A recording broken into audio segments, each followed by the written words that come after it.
in a far-layered digital realm where countless worlds were created to test intelligence and survival. A grand simulation was running across the minds of many advanced species. Each species had entered the simulation to prove how their kind would act when faced with a crisis beyond comfort. They were not told what the crisis would be. The world that formed inside the system looked like a wide forest, filled with glowing skies and rivers of slow-moving light.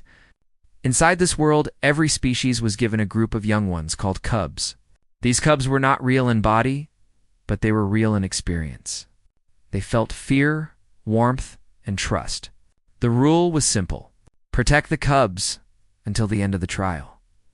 At the start, most species believed the task would be easy. They brought logic, technology, and strict planning.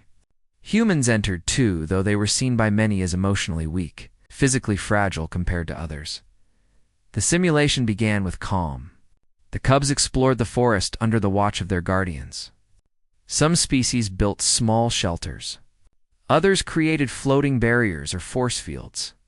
Humans built simple wooden huts and stayed close to the cubs at all times. Then the first event happened. A deep vibration rolled across the land. The ground split and creatures made of shifting code rose from the cracks.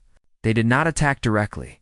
They moved slowly, but they emitted waves of fear that made the cubs panic. Some species reacted by ordering their cubs to stay in place while they formed defensive lines. Others used machines to block the waves. Humans did something different. They gathered their cubs into small groups and held them close. They spoke softly and kept their bodies between the cubs and the creatures. The first event passed without any cubs lost. The second event was harsher. A storm of digital fire fell from the sky. It burned through barriers and turned parts of the forest into empty voids. The cubs screamed and ran in all directions. Many species calculated that saving their cubs would risk their own elimination from the simulation. Their logic said that survival of the self was the priority. One by one, they abandoned their cubs and moved to safe zones that were revealed by the system. Humans saw the same safe zones, but they did not leave. They ran through the storm to find every cub they could reach. Some humans were erased by the fire, but the rest kept moving. When the storm ended, there were cubs from many species standing alone in the burned forest. Their guardians were gone. Only humans remained. There were 47 cubs left. They were not all human cubs. They were from many species with different shapes and needs. Some were small and glowing. Some had wings. Some could not breathe the same air as others. The humans looked at them and made a choice without debate. They would take all of them. The simulation changed again. A message appeared in the sky. The final phase had begun. A moving wall of deletion was sweeping across the world. Anything it touched would vanish. Only one exit remained on the far side of the map. The humans knew they could not move fast with 47 cubs, but they also knew they would not leave even one behind. They built makeshift carriers from broken code and fallen trees. They placed the smallest cubs inside. They carried the others in their arms or on their backs. As they moved, the wall drew closer. The ground behind them disappeared. Some cubs were afraid and cried. Humans spoke to them in gentle tones, even though the cubs did not know their language. The calm in the voices was enough. The path ahead was filled with obstacles.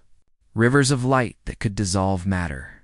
Fields of gravity that pulled bodies apart. Humans tested each danger with their own hands before letting any cub pass.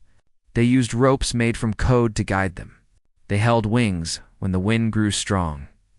They shared their own oxygen when some cubs began to weaken. The wall was always close.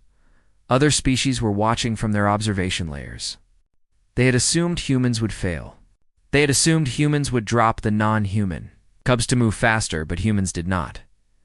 One human slipped while crossing a light river. 2 cubs fell with him. Another human jumped in without pause.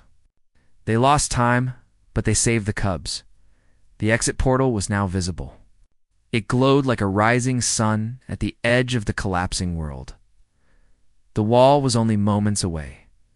the humans began to run. Some were barely able to stand. Their forms flickered from damage. They pushed the cubs ahead. They did not try to save themselves first. One by one, the cubs reached the portal and vanished into safety. The last group was still far behind. 3 humans remained with them. The wall swallowed the ground around them. They formed a circle around the cubs. They held them close. With a final surge of effort, they reached the portal. They threw the cubs through first. Then they stepped in just as the wall touched their backs. The simulation ended. When the observers reviewed the data, they were silent. Every species except humans had abandoned their cubs. Humans had saved all 47. The system recorded a new variable: compassion under loss. The result changed how every future simulation would be designed. In the quiet, digital aftermath, the cubs rested in a safe, virtual meadow. They did not know what had been done for them, but they felt something new. They felt that someone would always come back for them, and somewhere, beyond the code, humanity had proven that even in a false world, their hearts were real.